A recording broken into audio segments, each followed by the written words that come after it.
The science of rest cannot agree on how it works. It agrees completely on what breaks it. And 4 of the things breaking it, you do on purpose.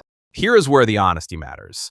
A 2022 review in Frontiers in Psychology laid out the state of the field, and the state of the field is unresolved. There are 2 competing explanations for what a break does. One says mental work drains a reservoir and rest refills it. The other says repetitive work builds up aversion and rest lets it fade. Same predictions, opposite metaphors. And the review says plainly that current research cannot answer which one is right. So be suspicious of anyone selling you the battery model as settled fact. But here is what is not in dispute. Breaks reliably reduce how much your performance falls off during long, demanding work. That part replicates, and the effect gets bigger the longer the task runs, which means the day you most need a break is the day you are least likely to take one, because that is the day it feels most like quitting. 1. The scroll break. You stop working and open a feed, and it registers as rest because your body stopped moving, but the input never stopped. You are still parsing faces, reading tone, judging, comparing, deciding what to react to. Whatever a break is supposed to do, this is not it. You swapped one demanding stream for another and removed the part where anything settles. The tell is simple. You come back and the tiredness is still there, plus a low hum that was not there before. 2. Rest is something you earn. You have a rule you never said out loud. Rest comes after the work is finished. So on a normal day, you get none because the work is never finished.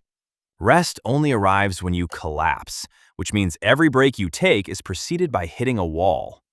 Compare that to a break taken at hour 2 on purpose while things are still fine. Same amount of time off. One of them prevented the wall. The other one was the wall. 3.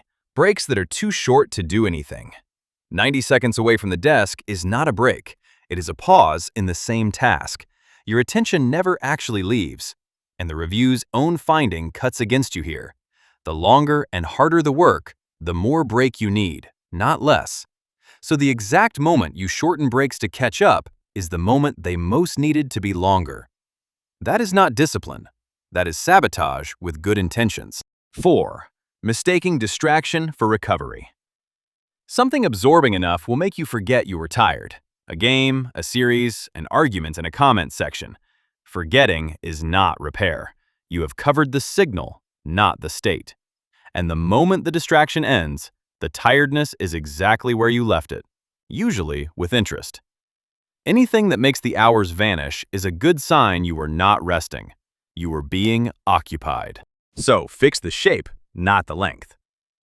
1. Take the break before you need it, not after you crack. 2. No screen. 3.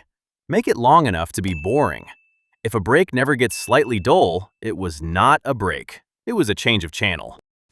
And notice what you get back. Not energy. That is the battery language, and we do not actually know if that is what is happening. What you get is peace of mind, which is a smaller and more honest claim. The low hum goes quiet. The work stops feeling like something you are behind on. You stop negotiating with yourself about whether you have done enough to deserve 20 minutes. That is available today, and it costs nothing, except being slightly bored on purpose. So here is the one thing to do today. Set one break before you need it. 20 minutes, no screen, early enough that you are not rescuing anything. Notice whether the second half of your day feels different. Subscribe if you want the mechanism, not the motivation.